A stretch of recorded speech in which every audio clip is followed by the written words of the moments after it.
Hi, ഇന്നിവിടെ നമ്മൾ കാണിക്കുന്നത് മാങ്ങായിഞ്ചി ഊർക്കാപ്പിളിയൊക്കെ വെച്ച് തയ്യാറാക്കിയ നല്ലൊരു അച്ചാർ റെസിപ്പിയാണ് കേട്ടോ. അപ്പോൾ അതെങ്ങനെ തയ്യാറാക്കുന്നതെന്ന് നോക്കാം.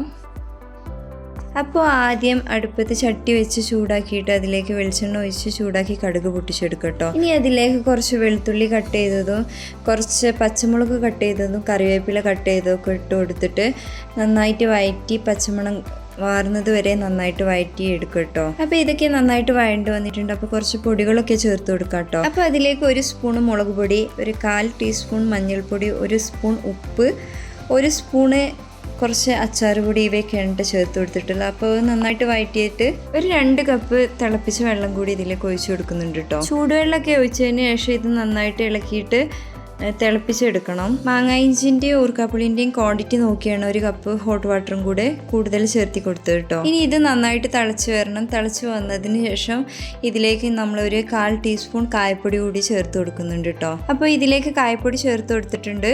ഇനി 1 കപ്പ് സുർക്കയും കൂടി ആഡ് ചെയ്ത് കൊടുക്കുന്നുണ്ട് കേട്ടോ. വിനാഗിരിയും കൂടി ചേർത്തതിന് ശേഷം ഇത് നന്നായിട്ട് തിളപ്പിച്ചെടുക്കണം കേട്ടോ. ഇനി ലാസ്റ്റ് ഇതിലേക്ക് ഒരു 2 ടീസ്പൂൺ പഞ്ചസാര കൂടി നമ്മൾ ചേർത്ത് കൊടുക്കുന്നുണ്ട്. ഇത് ഒരു പുളിയുള്ളൊരു സംഭവമാണല്ലോ, അപ്പോൾ നമുക്കൊരു മധുരം ഫീൽ ചെയ്യാൻ വേണ്ടിയിട്ടാണ് കേട്ടോ ഇതിലേക്ക് കുറച്ച് പഞ്ചസാര ചേർത്ത് കൊടുക്കുന്നത്. അപ്പോൾ തിളക്കെ വന്നതിന് ശേഷം നമ്മൾ ഇതിലേക്ക് അരിഞ്ഞു വെച്ച ഊർക്കാപ്പിളിയും മാങ്ങയിഞ്ചും കൂടി ചേർത്ത് കൊടുക്കുന്നുണ്ട്. ഇതും ഇനി നന്നായിട്ട് തിളപ്പിച്ചെടുക്കണം കേട്ടോ. അപ്പോൾ മാങ്ങയിഞ്ചും കൂടി ഇതിലേക്ക് ചേർത്തിട്ട് നന്നായിട്ട് ഇളക്കിയെടുക്കുക കേട്ടോ. അപ്പോൾ ഇതിൽ ഫുള്ളായിട്ടാണ് ഉള്ളത്. അപ്പോൾ ഇനി ഈ ഊർക്കാപ്പിളിയൊക്കെ വെന്ത് കഴിയുമ്പോൾ ഇതിലേക്ക് പാകമായിട്ട് വന്നോളും. അപ്പോൾ വളരെ ടേസ്റ്റി ആയിട്ടുള്ളൊരു അച്ചാറാണ് കേട്ടോ ഇത്. മാങ്ങയിഞ്ചിയുടെ ഒരു സ്പെഷ്യൽ ടേസ്റ്റ് തന്നെയാണല്ലോ. അപ്പോൾ പുളിയും മധുരമൊക്കെ ചേർന്നിട്ടുള്ള നല്ലൊരു അടിപൊളി അച്ചാറാണ് കേട്ടോ ഇത്. അപ്പോൾ അച്ചാറൊക്കെ നന്നായിട്ട് തിളച്ച് വന്നിട്ടുണ്ട്. അപ്പോൾ അവസാനമായിട്ട് ഇതിലേക്ക് നമ്മൾ കുറച്ച് 1 സ്പൂൺ ഉലുവ പൊടിച്ചതും കൂടി ചേർത്ത് കൊടുക്കുന്നുണ്ട് കേട്ടോ.